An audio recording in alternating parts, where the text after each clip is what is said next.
Hello दोस्तों, मैं विपिन कुमार। आपका एग्रीकल्चर स्टडी वीक में स्वागत है। आज हम इस वीडियो में यूपी कैटेट के लिए और बीएचयूआर और आईसीआर के लिए कुछ पशुपालन के महत्वपूर्ण प्रश्नों की बात करेंगे, जिसमें हमने पार्ट 2 बना दी है और पार्ट 3 की बात करते हैं हम इसमें। तो जो हमारा 101 में क्वेश्चन है, 100 क्वेश्चन हमने करा दिए हैं। वो 101 क्वेश्चन की बात करते हैं। 101 क्वेश्चन है कि भेड़ों में गर्मी में आने का समय क्या है। जब भेड़ जो गर्मी में आती हैं, मतलब हीटिंग पे जो आती हैं, वो क्या समय है। मार्च अप्रैल में आती हैं, जून जुलाई सितंबर अक्टूबर में, उपरोक्त सभी में। तो जो हीटिंग पे जो आती हैं वो उपरोक्त सभी में। ये मार्च में भी आ सकती हैं, मार्च अप्रैल में भी, जून जुलाई में भी आ सकती है, सितंबर अक्टूबर में भी। ऑप्शन नंबर डी सही है इसका। अब बात करते हैं 102 की। 102 है भेड़ में डिंबांकुरण का समय है। मतलब जो डिंबांकुरण जो है उसका मतलब जिसे मादा काल जो कहते हैं, मादा प्रारंभ जो काल जो डिंबांकुरण को कहते हैं, मादा का जो प्रारंभ होता है, तो वो है मादा मध्यकाल प्रारंभ होने के 10 से 14 घंटे बाद, या मध्यकाल प्रारंभ होने से 14 से 18 घंटे बाद, या मध्यकाल प्रारंभ होने से 20 से 30 घंटे बाद, या मध्यकाल प्रारंभ होने से 36 से 40 घंटे बाद। तो जो होता है वो होता है मध्यकाल प्रारंभ होने से 10 से 14 घंटे के बीच में बाद होता है। ऑप्शन नंबर ए सही है इसका। बात करते हैं प्रश्न नंबर 103 की। 103 है कि जन्म के समय भेड़ के मेमने का भार होता है। मतलब जब जन्म होता है तो मेमने का भार कितना होता है। 1 से 3 किलोग्राम, या 2 से 5 किलोग्राम, या 5 से 7 किलोग्राम, या 7 से 9 किलोग्राम। तो जो उसका भार जो होता है वो होता है 2 से 5 किलोग्राम। ऑप्शन नंबर बी सही है इसका। बात करते हैं 104 की। 104 है भेड़ के मेमने की पूंछ काटने का उचित समय है। जो भेड़ होती है उसके पूंछ जो काट दी जाती है उसका समय क्या होता है। प्रथम सप्ताह, या चौथे सप्ताह, या 2 माह, या 6 माह। जो मेमना होता है, मेमना के जन्म होने के बाद उसका पूंछ जो काट दी जाती है, कितने दिन बाद काट दी जाती है, कितने सप्ताह बाद काट दी जाती है।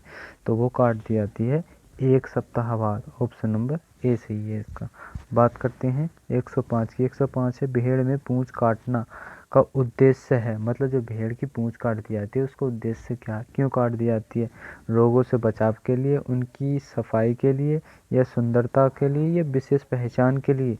तो जो उसकी पूंछ जो काट दी जाती है उनकी सफाई के लिए उद्देश्य से काटी जाती है, जिससे कि ऊन साफ रहे। ऑप्शन नंबर बी सही है इसका। बात करते हैं प्रश्न नंबर 106 की। 106 है कि भारतीय भेड़ों में किस नस्ल से प्रति भेड़ ऊन अधिक प्राप्त होती है।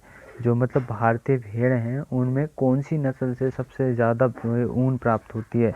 तो बीकानेरी से, गुरेज से, या नीलगिरी से, या साहिवादी से। तो सबसे ज़्यादा जो ऊन प्राप्त होती है वो होती है गुरेज से। ऑप्शन नंबर बी सही है इसका। अब बात करते हैं 107 की। 107 है सिल्वर क्रांति किससे संबंधित है। जो सिल्वर क्रांति है वो किससे संबंधित है। और हमने क्रांति की एक क्लास करा दी है, जो आपको प्ले लिस्ट में भी लिंक मिल जाएगी उसकी। और आप प्ले लिस्ट में मतलब डिस्क्रिप्शन बॉक्स में लिंक मिल जाएगी, आप वहाँ से भी देख सकते हैं। पूरी क्रांतियों की हमने क्लास करा दी। तो ये अब बात है प्रश्न नंबर 107 की। तो सिल्वर क्रांति किससे संबंधित है। तो सिल्वर क्रांति मछली उत्पादन से है, कपास उत्पादन से है, या दूध उत्पादन से है, या अंडा उत्पादन से। सिल्वर क्रांति है वो है अंडा उत्पादन से। Option number D. बात करते हैं प्रश्न नंबर 108 मुर्गी पालन व्यवसाय की प्रमुख समस्या है। जो मुर्गी पालन है उसकी प्रमुख समस्या क्या है। बीमारियों की समस्या है, आहार की समस्या है, या बाजार की समस्या है, उपरोक्त सभी समस्याएं। मतलब जो मुर्गी का व्यवसाय करते हैं तो उसमें क्या समस्या हैं। तो उसमें समस्याएं उपरोक्त सभी, डी ऑप्शन नंबर, सभी समस्याएं। बात करते हैं प्रश्न नंबर 109 की। प्रश्न नंबर 109 है,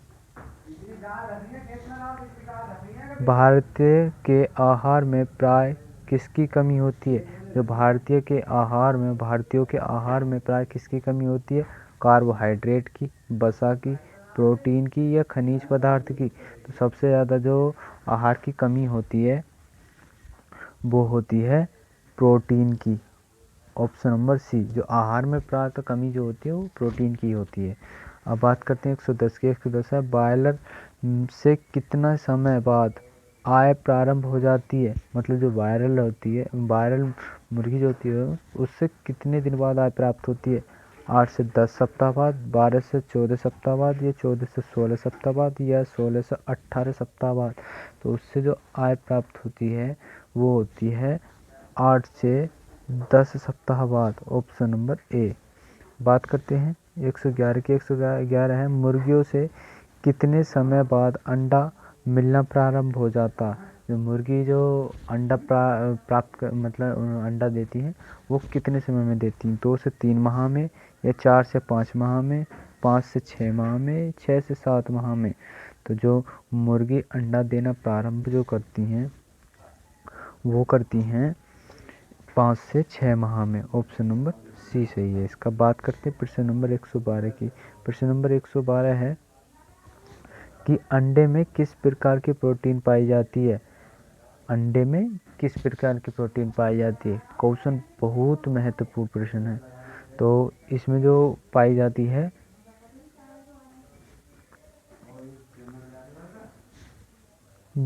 क्यूटीन या केसीन या एल्ब्यूमिन या माइकोसिन? तो कौन सी पाई जाती है इसमें प्रोटीन? वो पाई जाती है एल्ब्यूमिन। ऑप्शन नंबर सी। और बात करते हैं 113 की। 113 है, मनोरंजन के लिए जानी जाने वाली मुर्गी की नस्ल है प्लाइमाउथुरक या असील या लेक्सन या ऑस्ट्रेलोपर्प? तो मनोरंजन के जो पाली जाती है मुर्गी वो है असील मुर्गी, जो लड़ाई के उद्देश्य से पाली जाती है और इनके मनोरंजन के लिए प्रयोग किया जाता है। अब बात करते हैं 114 की। 114, निम्न में से कौन सी मांस वाली नस्ल नहीं है? मांस वाली नस्ल कौन सी नहीं है इनमें से? तो ऑर्पिंगटन या कॉनिसन या ब्राह्मण या एनकोवा? तो इनमें से जो मांस वाली नस्ल जो नहीं है वो मांस वाली नस्ल नहीं है एनकोवा। Option number D. बात करते हैं 115 की। प्रश्न नंबर 115 है कि मुर्गी की कौन सी नस्ल स्वादिष्ट मांस के लिए जानी जाती है?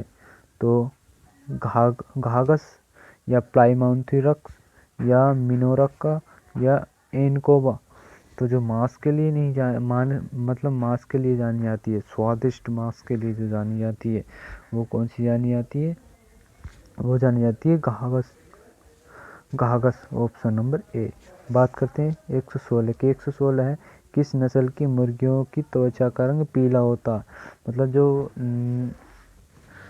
वो कौन सी मुर्गियां हैं जिनका त्वचा का रंग जो पीला होता है? तो कॉर्निश है या सुसेक्स है या ऑस्ट्रेलोपर है या ऑर्पिंगटन है?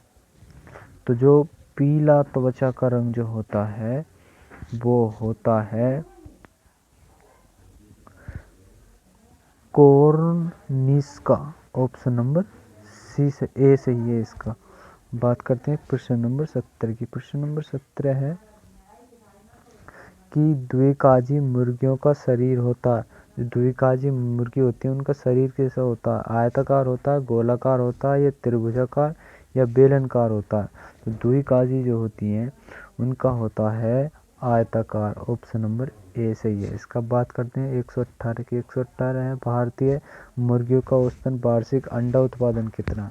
मतलब जो मुर्गियां हैं उनका औसतन उत्पादन कितना है वार्षिक? तो 40 अंडे प्रति वर्ष देती हैं, ये 60 अंडे प्रति वर्ष देती हैं, 75 अंडे प्रति वर्ष देती हैं, 120 अंडे प्रति वर्ष देती हैं?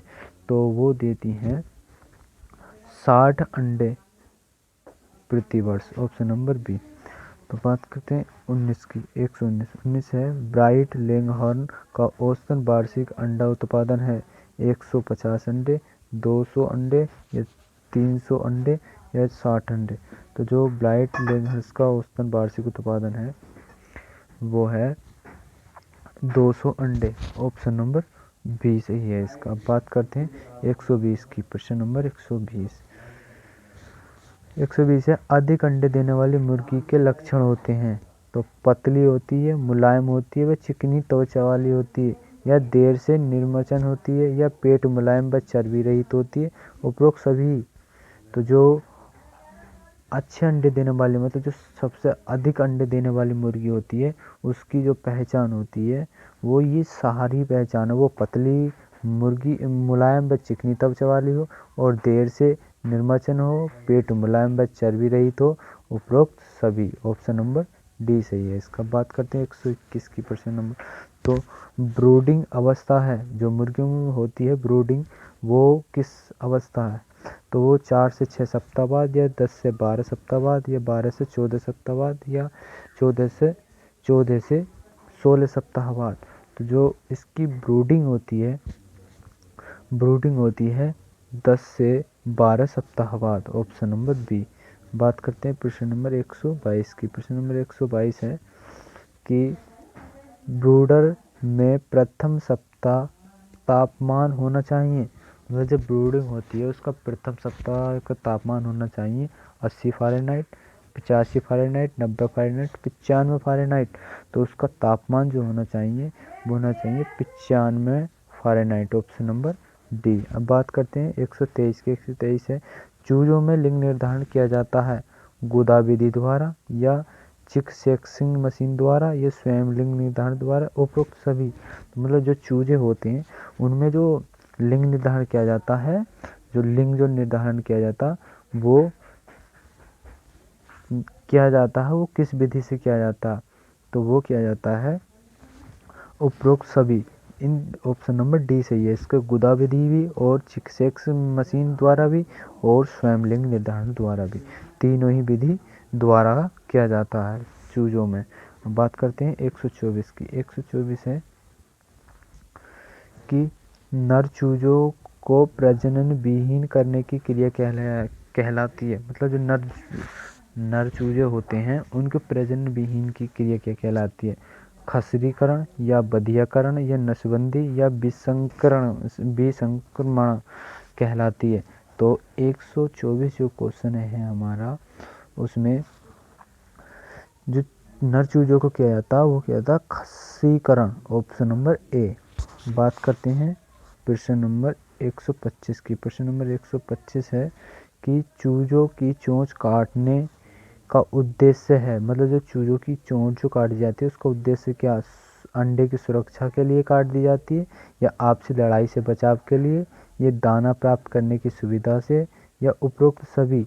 तो जो चूजों की जो चोंच काट दी जाती है वो काट दी जाती है उन्हें अंडे की सुरक्षा के लिए भी, और आपसी से बचाव के लिए भी, और दाने प्राप्त करने की सुविधा से भी। तो ऑप्शन नंबर डी सही है इसका। बात करते हैं 126 के। 126 है अंडे से चूजा निकालने के कितने समय बाद दाना दिया जाता है? मतलब जो अंडों से चूजा निकाल लिया जाता तो उनके लिए कितने समय बाद दाना दिया था? 12 घंटे बाद, या 36 घंटे बाद, या 48 घंटे बाद, या 72 घंटे बाद। तो जो चूजों को जो दिया जाता है वो दिया जाता है 48 घंटे बाद दाना दिया जाता है। Option number C. बात करते हैं प्रश्न नंबर 127 की। प्रश्न नंबर 27 है 100 के पोल्ट्री राशन में नमक किस मात्रा में होती है? तो 0.5% में, 1.5% में, 2% में, 2.5% में। तो पोल्ट्री राशन में जो नमक होती है वो पोल्ट्री राशन में नमक होती है 0.5%। ऑप्शन नंबर ए। 128 की बात करते हैं। 128 है पालन गृह में प्रति चूजा स्थान दिया जाता। मतलब जो पालन गृह है उसमें चूजे के लिए स्थान कितना दिया जाता? 1 वर्ग फुट, या 2 वर्ग फुट, या 3 वर्ग फुट, या 4 वर्ग फुट। तो उनके लिए जो स्थान दिया जाता है वो दिया जाता है 1 वर्ग फुट, ऑप्शन नंबर ए। बात करते हैं 129 की। 129 है, निषेचित अंडे प्राप्त करने के लिए एक नर चूजे के साथ मुर्गियां रखी जाती हैं। मतलब जो निषेचित अंडे प्राप्त करने के लिए जो एक नर चूजे के साथ जो मुर्गियां रखी जाती हैं, कितनी रखी जाती हैं, मतलब एक मुर्गी के साथ कितनी मुर्गियां रखी जाती हैं उसके सेक्स करने के लिए, अंडा प्राप्त करने के लिए। तो 4 से 6 मुर्गियां, 8 से 10 मुर्गियां, 12 से 14 मुर्गियां या 16 से 16 मुर्गियां। तो उनके साथ जो रखी जाती हैं वो रखी जाती हैं 8 से 10 मुर्गियां, ऑप्शन नंबर बी। बात करते हैं 130 की। 130 है कि अधिकतम अंडा उत्पादन के प्रकाश अवधि होनी चाहिए। मतलब जो एक अधिकतम अंडा उत्पादन के प्रकाश अवधि होनी चाहिए, कितनी होनी चाहिए? 10 से 12 घंटे, 14 से 16 घंटे, 18 से 20 घंटे, 22 से 24 घंटे। तो कितनी होनी चाहिए? 14 से 16 घंटे, ऑप्शन नंबर बी। बात करते हैं प्रश्न नंबर 131 की। 131 है, भारत में प्रति व्यक्ति वर्षा अंडे की अधिकता है। मतलब जो भारत में प्रति व्यक्ति की जो वार्षिक अंडे की उपलब्धता है वो कितनी है? 20 अंडे है, 44 अंडे है या 64 अंडे या 74 अंडे। तो कितनी है? 44 अंडे है प्रति व्यक्ति उपलब्धता, ऑप्शन नंबर बी। बात करते हैं 132 की। 132 है कि हमारे देश में प्रति व्यक्ति प्रति वर्ष मुर्गी मांस की उपलब्धता कितनी है? उसमें थी अंडे की, इसमें है मांस की प्रति वर्ष। तो कितनी है? 1.6 किलोग्राम, 2.6 किलोग्राम या 3.6 किलोग्राम या 4.6 किलोग्राम। तो प्रति जो मुर्गी मांस है वो कितनी है? तो प्रश्न नंबर हमारा है 132 का, ऑप्शन नंबर ए, 1.6 किलोग्राम प्रति मुर्गी मांस की उपलब्धता है प्रति व्यक्ति के लिए। 133 है, अंडे के माध्यम से चूजे में आने वाली बीमारी क्या है? तो सनमोलेना या रानीखेत या पेरोसिस या फाउंड पॉक्स। तो वो बीमारी जो है वो बीमारी है साल्मोनेला, ऑप्शन नंबर ए। बात करते हैं प्रश्न नंबर 134 की। प्रश्न नंबर 134 है कि मुर्गियों पर आने वाले कुल व्यय का कितना भाग आहार पर व्यय होता है? 25%, 45%, 65%, 80%। मुर्गियों पर जो खर्च होता है वो खर्च होता है 65%, ऑप्शन नंबर सी। बात करते हैं 135 से। 135 से पोल्ट्री यूनिट की निपुणता का आकलन किया जाता है मुर्गियों की संख्या से या कुल अंडों के उत्पादन से, अंडों के आकार से या संक्रमण रोग से बचाव के लिए जो पोल्ट्री यूनिट की निपुणता का आकलन किया जाता है वो किससे किया जाता है? निपुणता का किया जाता है अंडों की, मतलब कुल अंडों के उत्पादन से, ऑप्शन नंबर बी। बात करते हैं प्रश्न नंबर 136 की। प्रश्न नंबर 136 है कि 1 दिन से लेकर 10 महीने तक की मादा चूजों को कहते हैं। मतलब जो एक दिन से लेकर जो 10 महीने तक मादा चूजे जो क्या कहलाते हैं? कारकरलेन या पुलेट या हेन कहलाते हैं या वायलर कहलाते हैं।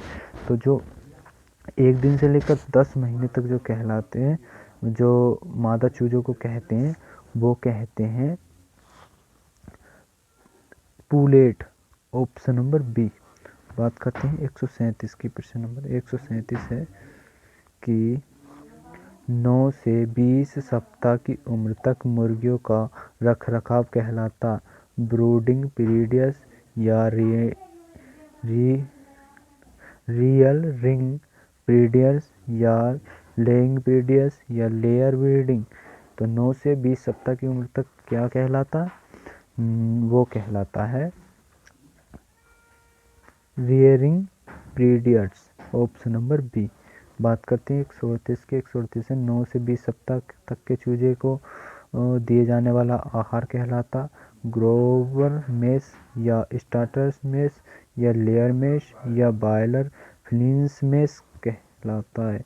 तो क्या कहलाता है इनमें से? वो कहलाता है ग्रोवर मेश, ऑप्शन नंबर ए। बात करते हैं 139 की। 139 है बॉयलर फ्लिंस मेश में प्रोटीन होती है 11% होती है, 16%, 19% या 32%। तो जो बॉयलर फ्लिंस में जो प्रोटीन होती है वो होती है 19%, ऑप्शन नंबर सी। बात करते हैं 140 की। प्रश्न नंबर 140 है कि प्रतिदिन 100 मुर्गियों की औसतन पानी की आवश्यकता होती है 10 से 20 लीटर या 30 से 40 लीटर, 50 से 60 लीटर, 60 से 70 लीटर। तो जो प्रतिदिन जो होती है 100 मुर्गियों की औसतन पानी की मात्रा वो होती है 30 से 40 लीटर, ऑप्शन नंबर डी। बात करते हैं 141 की। 141 है अंडे देने वाली मुर्गियों की को आर्थिक रूप से फार्म पर कितने समय तक रखना लाभदायक होता है? 1 वर्ष तक, 1.5 वर्ष तक या 2 वर्ष तक या 2.5 वर्ष तक? तो जो लाभदायक जो होता है मुर्गियों को फार्म पर रखकर वो कितना होता है?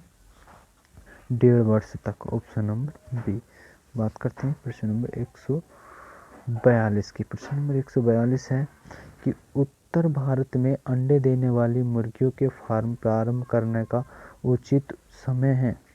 तो जो उत्तर भारत में अंडे देने वाली मुर्गियों के फार्म प्रारंभ करने का जो उचित उद्देश्य है, उचित समय है, फरवरी मार्च है या मई जून है या जुलाई अगस्त है, सितंबर अक्टूबर है?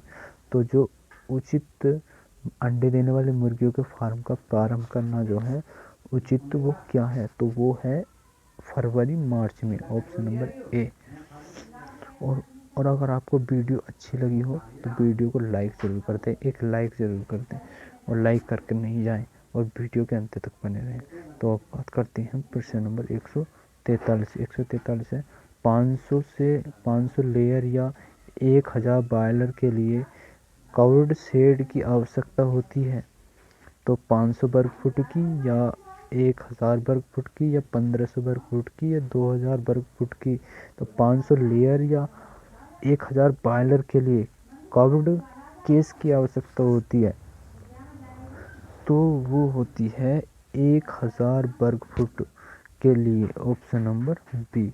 बात करते हैं 144 की। प्रश्न नंबर 144 है कि ब्राइट लेंग हॉर्नर के 8 सप्ताह के बाद मादा चूजे का औसतन भार होता है 500 ग्राम, 1000 ग्राम, 1400 ग्राम, 1800 ग्राम।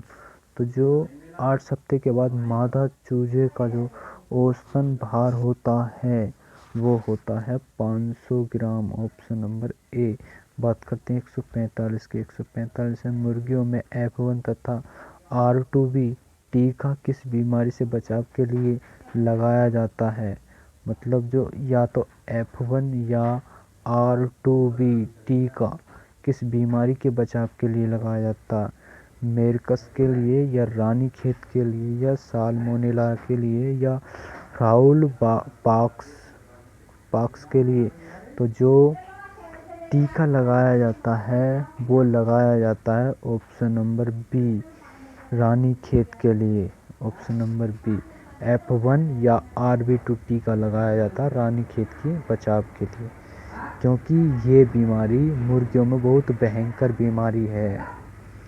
अब बात करते हैं 146 की। 146 है कि एक दिन की आयु के चूजे को कौन सा टीका लगाया जाता है?